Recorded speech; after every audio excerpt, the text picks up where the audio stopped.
know what Kadia told me, Kari insisted. I cannot allow it. Jolan slanted his eyes. This has gone on long enough. Brother, please, Kari pleaded. As members of the Shiarama household, we must be grateful of our own lives, Jolan said. You cannot be roaming around changing the fate of time itself. It is to save the world from destruction, brother, Kari begged. Each and every single life is at stake. Please, can you please keep covering for me just a little longer? Jolan sighed and looked at Kari. Fine, but only for another couple of weeks. We both cannot keep doing this for so long. There are bound to be consequences. If it gives me chances to save the world, then I will do it. Kari walked away. Kari Juvun and Jolan Juvun, two of the most important siblings of gods and goddesses. They have resided in this Shiarama household through many generations due to their immortality. Though it be in secret, no one would know their true age in public. Only those who lived and worked inside the walls of their household. Kari was 1,648 years old. Jolan was 1,694 years old. But their ages would be covered up by claiming to be 24 and 34. Kadia Shiarama was the head of the household before they took over, raising them both and two others. Though Kari was one of the middle children, she was seen to have more leadership than the others, leading to her being the next head of the household after Kadia's passing. Though before she had passed, she gave Kadia a gift of magic and a mission to travel back in time, all the way towards their medieval ages. This was to find a certain prince, saving him from an abrupt assassination. This event would cause a disrupt in the fold of space and time.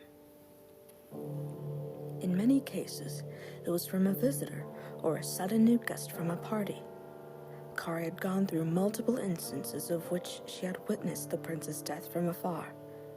At some point, she was tired of it all, giving up and escaping to live around those medieval ages. In a shack inside a commonly safe forest, she lived out her days in peace. She would be visited by her brother, Jolan, but only to be seen as a concern. Since then, he stopped covering her tracks, saying that she had finally given up. I am glad that you have finally stopped this.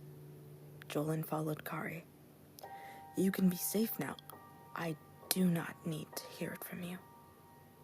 Kari sighed and walked away. Jolan stopped, watching her in sorrow.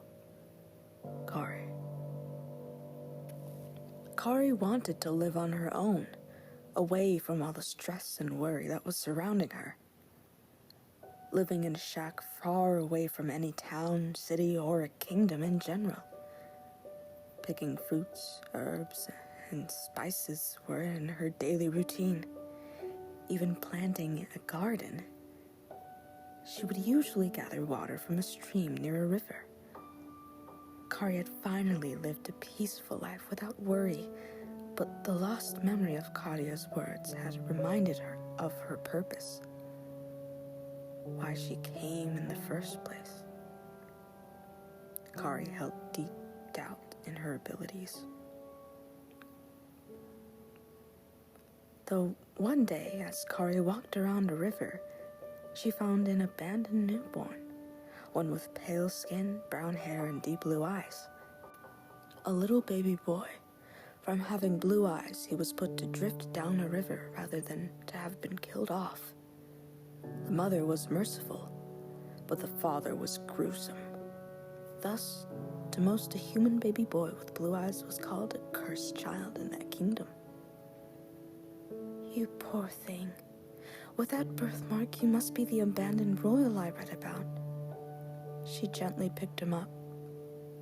Since you were able to stay alive through this moment, you will be named Leon, like a lion surviving through the wilderness on its own.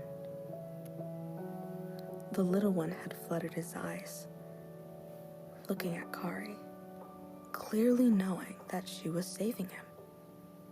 His small, rounded face lit up with joy. Kari looked closely at the birthmark that was like a slash of pink across his body, then took him back to her little shack she had inside the forest. Later on, Leon was raised by Kari, and he had learned all about the world. Whether it be from the future, past, or present, Kari made sure that he knew everything she might know. Leon was even brought to a modern time to learn and study, as it was his wish to major in technology. He was fascinated by what Kari had mentioned, especially about building technology with artificial intelligence.